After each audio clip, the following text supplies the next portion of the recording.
All right. Welcome to That's a Word with Marcia and Gino. I'm Gino Morrow, And I'm Marcia Williams Cromer. and we begin each conversation the same way each time with intention, one word at a time. Let's get into it, Marcia. Marcia, speak your word. Hey, Gino, it's great to see you, brother. Good to see you too, sis. Hey, this is my word. Huh? Oh, we do have a little lag. We'll work with it. Okay, and I can actually probably cut this out if we just keep moving. Okay. Okay. All right, so my word for today is gravitas. I love the way that comes off my tongue. That's a cool word, gravitas. Yeah. And then it's a noun. And it means seriousness and importance of manner, causing feelings of respect and trust in others. So I'll use it in a sentence. He's an effective enough politician, but somehow he lacks the statesman-like gravitas of a world leader. What does it mean if someone has gravitas? So, personal gravitas is a blend of dignity, seriousness, and authority that makes a person commanding and trustworthy, often describes as having a weight or presence about them. It represents a combination of confidence, integrity, and composure under pressure that inspires respect and ensures one's ideas are taken seriously.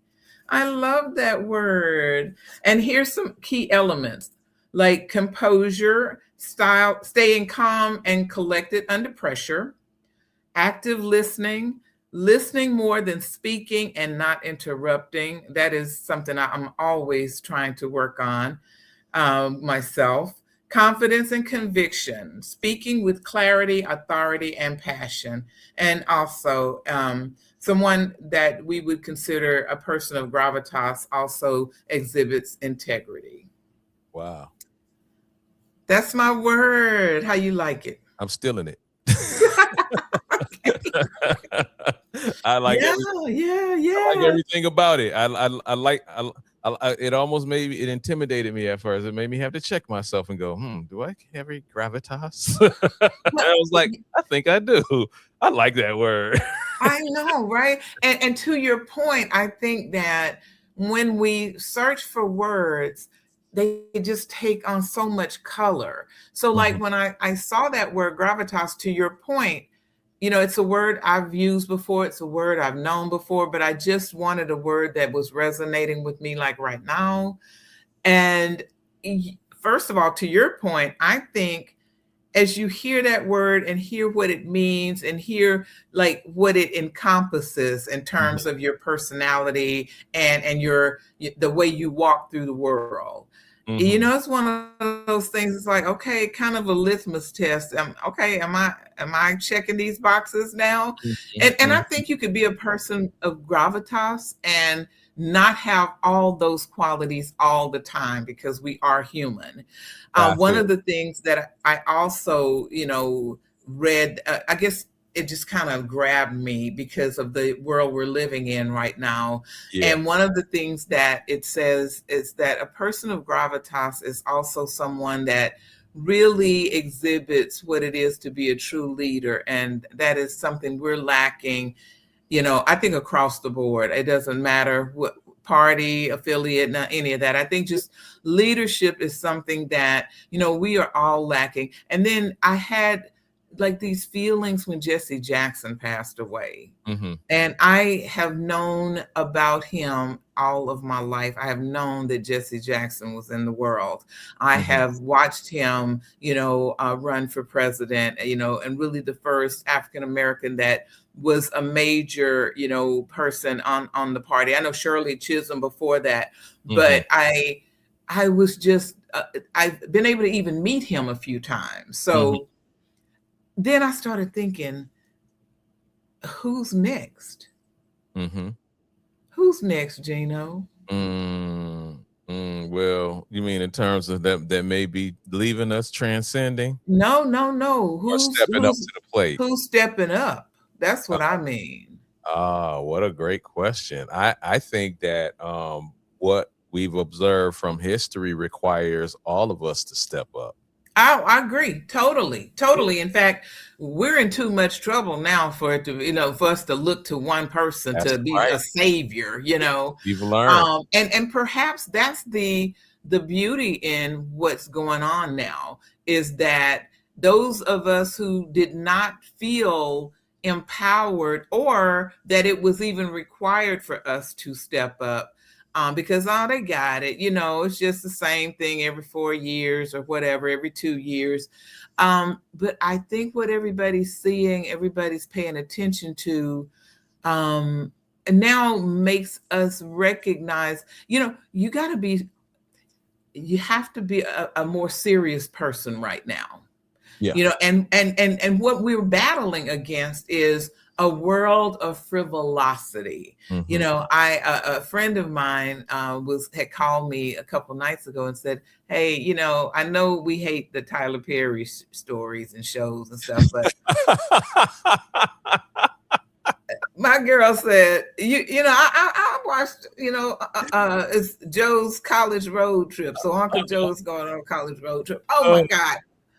I was like, I can't watch that stuff. I cannot watch it. Yeah. It's so bad on so many levels. And but because that's my girl, and she kind of, like pulled my, my arm a little bit, and I said, okay, I'm gonna turn it on, right? And I as they're going through the country from Georgia, I think I got Georgia to Alabama. I was like, no, that's not right. I got to Arizona. That's where I got. And I just shut it off. There was so much silliness, and nobody loves to laugh like me, Gino, and you know that. I mean, and you're my friend because you can make me laugh, but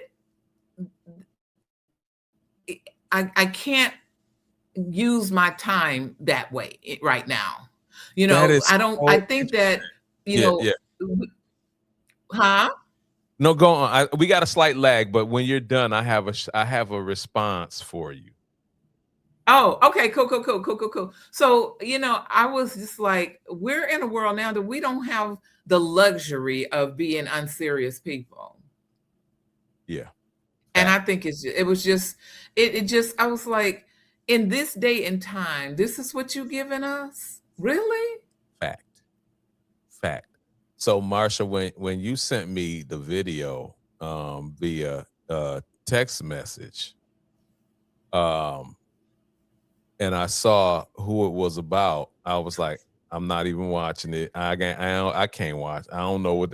And then I was like, but it's Marcia sending it, so let me check it out. But I only got through the first 5 minutes because the first 5 minutes was painting the positive. I didn't even get past the first 5. So you do have to watch it. It's actually like a 4-hour video breaking this dude down. Okay. Yeah. So I think I think what you saw was maybe just kind of the intro, right?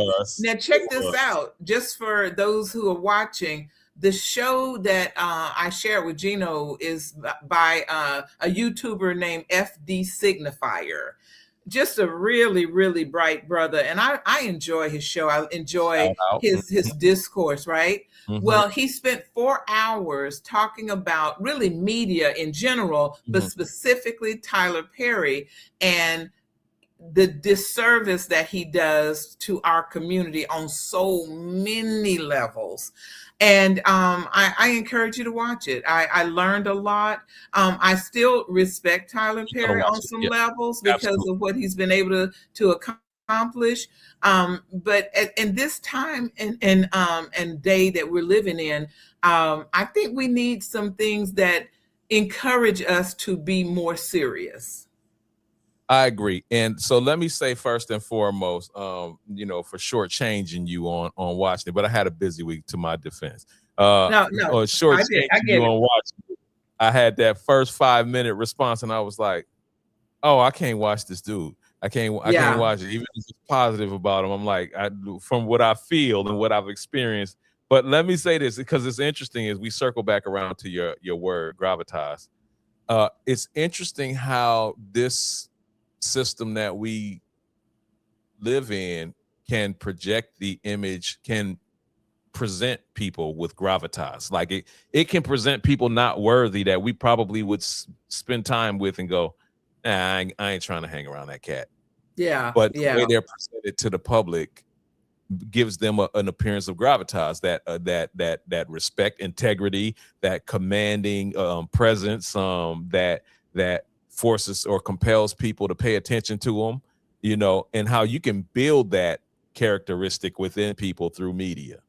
Ain't that crazy? Yeah, and that is an outstanding point, because how many times have you gone into a situation where you're a little nerved up because you know that the lead in is you're meeting someone of stature. You know, I can actually remember the first time I met our president. I was working in New York, and he called me to his office because I was president of of the African American Resource Group at my company.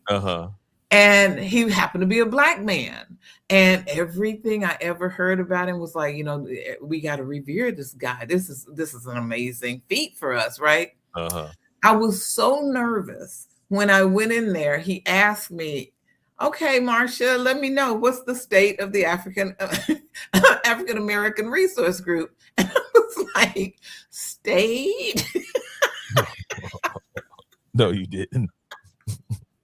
I was like, oh my God. But okay, you know, I was a kid. Come on, you know, but I was so nervous. I mean, it was like, what was the word state, you know? And he was so nice. He really, you know, put me at ease.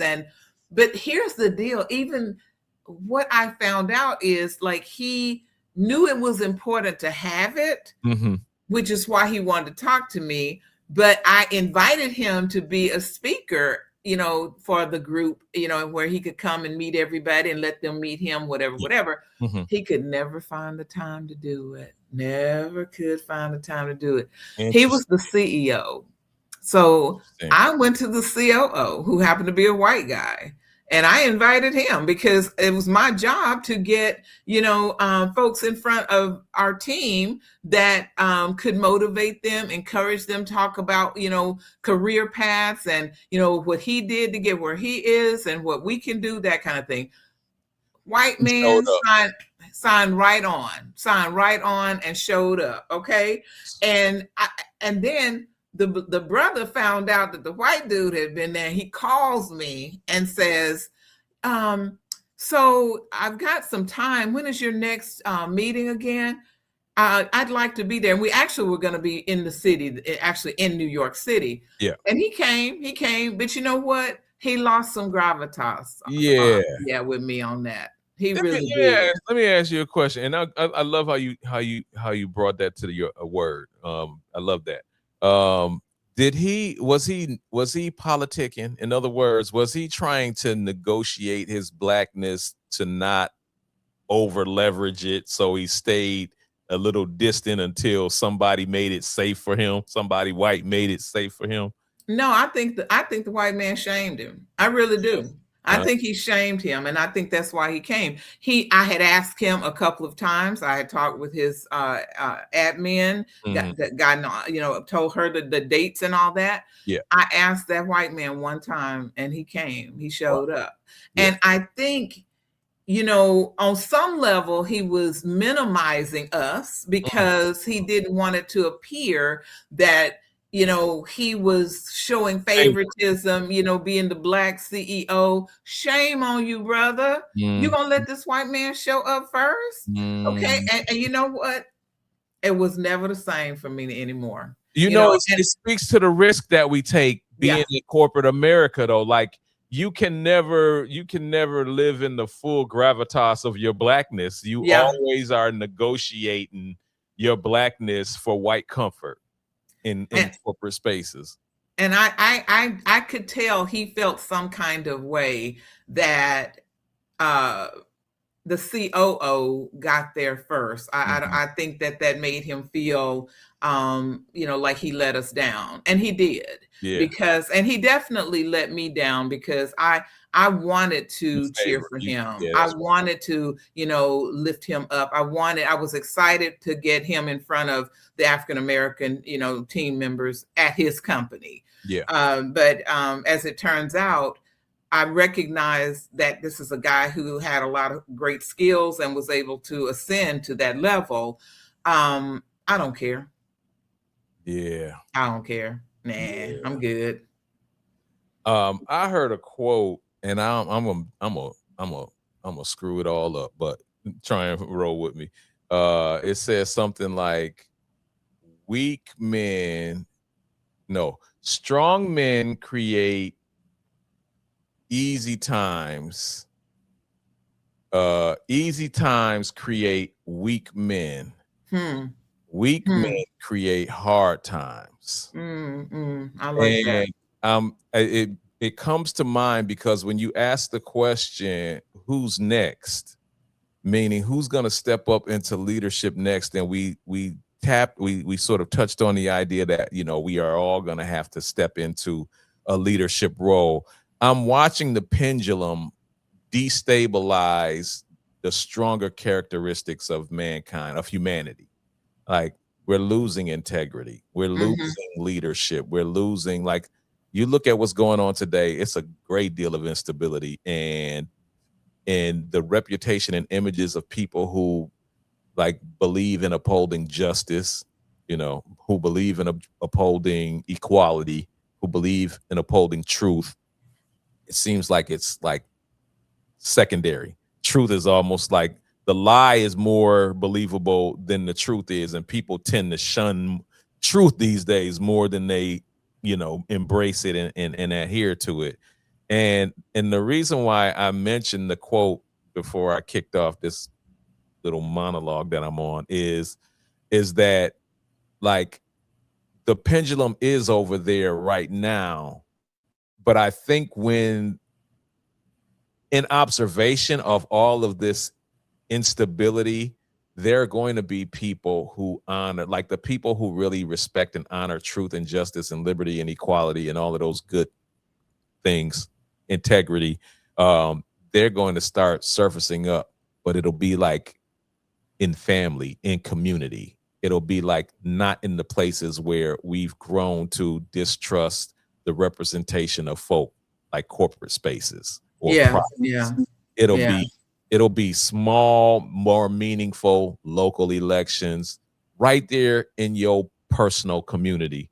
And I think that's what we're gonna see. But they'll never get camera time. They'll never get, maybe they'll have a podcast that goes viral here and there. But I'm looking forward to the multitude of people like you and I who will find value in just taking a word and dissecting it and seeing how it applies to our lives and finding meaning in the things that seem so insignificant, because that's going to swing the pendulum back to a space where we have a greater degree of gravitas individually. Yes. And we are part of a global world now. And what I'm noticing is, faced with the same obstacles and serious issues, I'm noticing how other countries are addressing them out front with, such, decorum. I mean, you did something illegal, I don't care who you are, we're gonna roll you up and smoke your butt. Okay. And I love that. And I'm just like, oh my God. And I'm not saying that other countries have all the answers, but I am seeing that when faced with a problem, and this is some serious stuff, you may be sharing information with folks who mean to do the world harm. So they're addressing it on a serious level. So my question is, from a place of gravitas, we look back at our home front and we're like, why can't we find that same level of integrity right now? It's just it's almost non-existent. And it's clearly not rewarded. And that's really even sad that something that should come from a place of purity is actually, basically ignored, and seen as something negative. Yeah, because it doesn't work for the people who want to, sweep things under the carpet. Right. Everything that's going on today are hard lessons for us. And I think one of the takeaways from what we're experiencing is that, number one, being poor is a major distraction. Oh, yeah. Like, oh, yeah. You're struggling to pay the bills. It's very difficult to watch what other people are doing. And it's hard to be in the streets when you're trying to keep a roof over your head. That's a fact. Okay. Yeah. It's different times because, our economy is stretching, it's really stretched. Yeah. And especially when you consider in our own community, those folks who have, suffered layoffs and things like that within the first year of the new administration, it's just really things have been turned upside down. Yeah. Great point. All right. Hey, Gino, I think that's where I end my word, and I will switch over to you and ask you to speak your word, brother. All right. So I dug a little this week, and when you shared your word with me, I came across a word that I thought was a good complement to it, and it's panoply. And so I'm going to share some of the information that I discovered in researching panoply. Okay. So it's a noun, and it's spelled Panoply, and it's pronounced panoply. And it refers to a complete and impressive collection, array, or display of something. It has two primary meanings. The first one, it's a complete suit of armor, historically a full set of protective armor covering the entire body, particularly as worn by ancient Greek warriors, as it is a word of Greek origin. And the second is a magnificent and impressive array, a wide-ranging, impressive display or collection of things, whether physical objects, qualities, skills, or elements. And in part, that's why I thought it was a good complementary word, because gravitas, some of the characteristics of someone who has gravitas align well with someone who has a panoply of skills or adornments or talents or characteristics. Yeah. Sort of makes them whole. Right. And so I wanted to share some of the other things that I came across, and I think it'll lead into an interesting discussion around the word. But some examples in context is he possessed a panoply of talents: musician, artist, mathematician, and linguist. The word carries connotations of completeness, splendor, and protection. And so the Greek origin, pan, meaning all or every, and popla, meaning arms or armor, literally all arms or complete armor. And so and then some of the modern usages of the word would include, or examples would include, like the night sky revealed the panoply of stars, for example. Or in a creative context, the designer's collection was a panoply of textures and patterns. And you might even say the characteristics of a strong leader is a panoply of integrity, gravitas, et cetera, et cetera. Love that. Some synonyms include collection, assortment, range, spectrum, display, exhibition, arsenal, and repertoire or suite. And I love that. And go ahead, go right ahead. Jump in. Oh my gosh, as I'm listening to you describe the word, again, I'm kind of on a journey right now of learning. You know, I consider myself a lifelong learner. I love just knowing stuff. And sometimes, I'm just like, I've got this head full of just like useless information, but I don't care. It all connects somewhere. And somewhere throughout life, I think my job is to see how this random information, makes sense in the big picture, right? And so to your point, I think I would say that I'm at a place where, in terms of full armor, I'm intentionally creating a panoply of information. If I have free time, I'm usually watching a documentary. I don't watch a lot of like local news, but I will watch news that I feel is not slanted. I just want to hear information, and I can determine how I want to process it and what it means to me and how I should act based on facts, right? Which is harder and harder to get these days. But YouTube is like kind of like my go-to. I'll just Google something or type in something in the search that I want to know on YouTube, and it brings up a plethora of information. So yeah, I love that. I love that. And I think that knowledge also gives us that confidence that ultimately creates the gravitas that we're looking for as well. Okay, great segue. So outcomes of possessing panoply: preparedness, confidence, versatility, influence, protection, and then on a negative side, sometimes overwhelming and indecisiveness because of the inability to make a decision because you have so much at your access. Right. Yeah. So to your point, and here's what I thought was interesting. It's almost like you read my work that I put together, because naturally I wanted to find out, what does the Bible say about panoply or anything that fits that definition.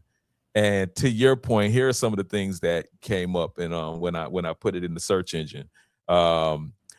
Spiritual and biblical, the concepts of spiritual armor is in the book of Ephesians 6:11 through 17, which describes what would be called a panoply of God, which would include the belt of truth, the breastplate of righteousness, the shoes of the gospel of peace, the shield of faith, the helmet of salvation, and the sword of spirit.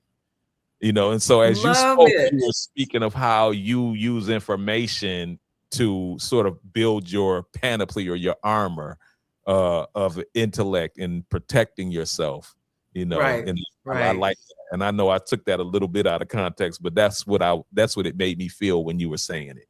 Well, and when you say, that the piece around how I feel about learning, I think what learning ultimately does is just like faith. It gives you a place of quiet, a place of understanding, a place of peace. Your faith tells you you don't need to be stressful for anything. And I know that as humans, that's part of our survival mechanism even. But I feel that at this point in life, the more I know, the more it connects me to the rest of the world. And again, from the point of a panoply, I love the fact that you could find those connections to scripture as well, because again, I see faith very much related to that. So I'll drive my point home, because I think one of the things that we are demonstrating with our choice of words is, how does it integrate into our daily lives? Like, when we find these new words, what does it mean to us in our daily lives? How do we see it playing out in our daily lives? And so, as a part of Panoply, I thought it would be important to talk about a person's personal development, like identify what complete preparedness looks like in your calling. So what skills do you need? What knowledge is essential? What character qualities are non-negotiable for you? What relationships support your mission? And so some of the closing statements that I came up with was for leadership. Effective leaders develop a panoply of leadership tools: Mhm. communication, Mhm. strategy, empathy, and you mentioned that in Gravitas, I think, decision making, conflict resolution, vision casting. Over resilience in one strength creates vulnerability, though. So having a balance or a panoply of various balancing complementary characteristics. And then for creativity, artists, writers, and creators benefit from a panoply of techniques and influences, not to copy, but to have a rich reservoir, so to speak, from which to draw. And the bottom line is panoply reminds us of completeness, that completeness matters, whether it's an armor for battle, tools for a craft, or spiritual defensiveness or defenses for life. So that's my word. I And love it. I love it. Good word, Gino. Good thank word. you. Same to you. So we got gravitas and we got panoply. I Two love it. I nouns. love it. And I just want to thank everybody who has gotten a chance to follow Gino and myself over the last actually several weeks now. We're like doing really good, Gino. I think we just got to keep it up. Yeah. And what we'd like to make sure of is that anybody watching the show, please subscribe to our channel and be Yeah. sure to give us a like, a thumbs up, and let other people know about us so that we can spread the word and continue to make this great content. We Thank you, appreciate you sister. guys. We enjoy it. Thank you, Marcia. And if I may also just add to that, I'm grateful for anyone who has taken the time to listen to our message. Uh, Exactly. we enjoy it and we do it out of the love. But it means so much when we get comments in the comment section, and Marcia is quick to respond. And I'm working on building up my skill for replying because I don't have a panoply of social media.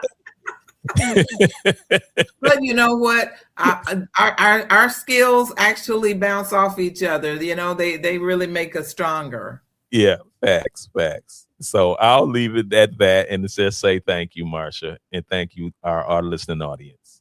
Thank you, Gino. Take care. Bye bye. Bye bye.